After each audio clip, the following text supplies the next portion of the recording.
Hello and welcome to another Windows 11 software training video. Today I want to show you how to use the calculator on the cheapest Windows 11 laptop I could find.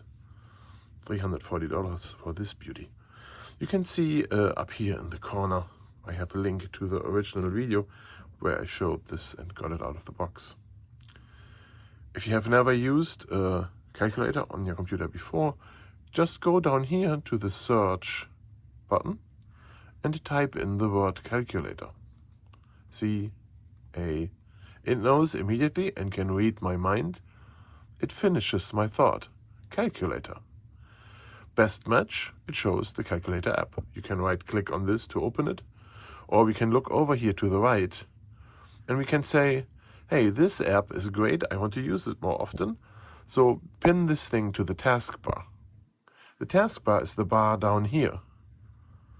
Okay, just pin to taskbar. Kaboom. And then it's down here.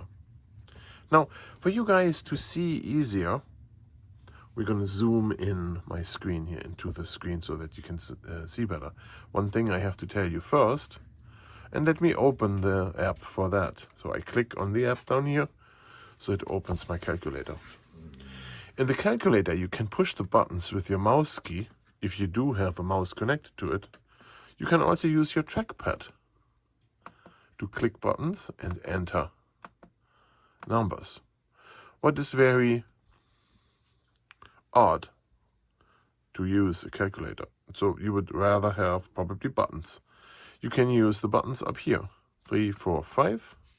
Now, if you want to do an addition, like plus, you would have to hold the shift key down and push the plus button here, there, and then enter the next number, 7, 8, 9. And if you want to see the result, you can push the equal sign.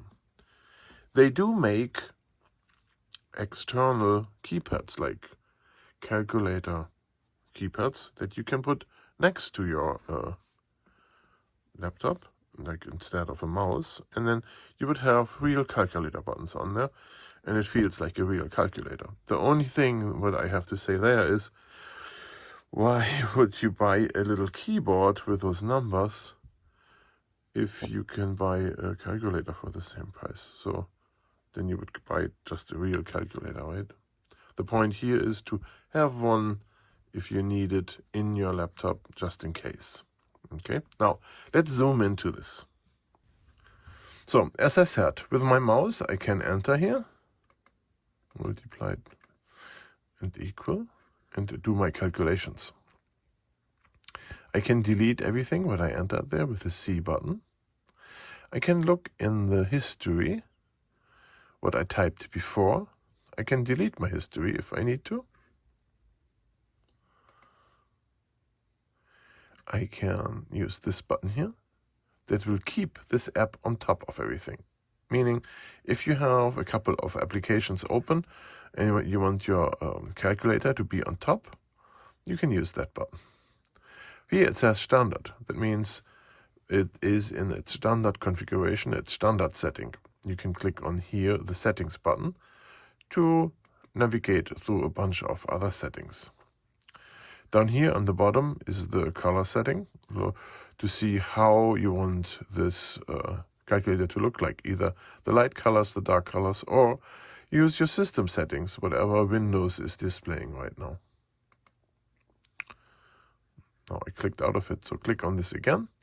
And we just worked in the standard calculator. If you click to scientific, then all those buttons change and you have more functions down here.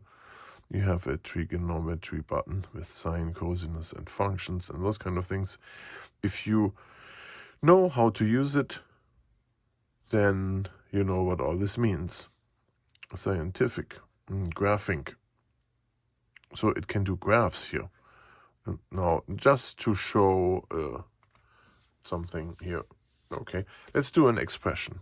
2x, and then I want the sine of x in there, and I click enter, and it gives me an error message. So I cannot use an I in a variable name. So this was is a problem here. I guess, because I spelled SIN instead of using the function here. The trigonometry function sine, and then here I push the x in there. So now the computer wrote the sine here as a function. Let's try that. Enter. So that worked. Now, if we want to see the graph of this, we can go in here. And there we have the graph. Okay. Now, we can change our calculator window to something bigger. Okay. And then we can see everything here nicely. And there. We can probably do more functions. 3x cosine of x. And enter. Right, now if we go back here, we have both at the same time. They have different colors. It's gonna get wild. That's the graphing calculator. Now we have one for programmers. Look at this. And a date calculation, what is maybe not too bad. So we calculate from today, January 9th, to another time. Let's go all the way up to December 2022. And let's go to the 25th of December. And then we know it's only 11 months, 2 weeks and 2 days until Christmas. 350 days we have to wait to get back to Christmas again. Those kind of things you can do in here. Then you can convert currency, volume and length. I mean, I can click on this to show it will load from the internet. And if I put out $450, I get 396 euros for it. Okay. Down here it shows the date when this rate was updated. We can calculate volumes from milliliter to teaspoons. So 1,000 milliliters is 202 teaspoons. You can click on here and use all kinds of things. How many gallons it is. And then let's see here. Do we have liters? Liters, 1,000 liters is 264 gallons. Volumes, length, centimeters to inches. 50 centimeters is 19.6 inches. Okay, and that's it for now, is it? Now we can go here and scroll down. You can roll down the mouse key or use the slider here on the side to slide up and down. And there's a lot of things in here where you can calculate and work with. So let's go back to our standard calculator. Here it is. And this is so fun. You can do this all day. It shows you here your history of what you typed. It's wonderful. And if you don't need it anymore, you just turn it off. And you are aware we pinned it to the start bar here, to the taskbar down here. So it's always here. There it is. If you click that, it pops back open with your last settings. And you can keep working on it. So there we are. I hope you enjoyed this little training thing today. It was like 10 minutes of your time. But I hope it helps you and you will save a lot of time in the future. Okay, thank you for watching.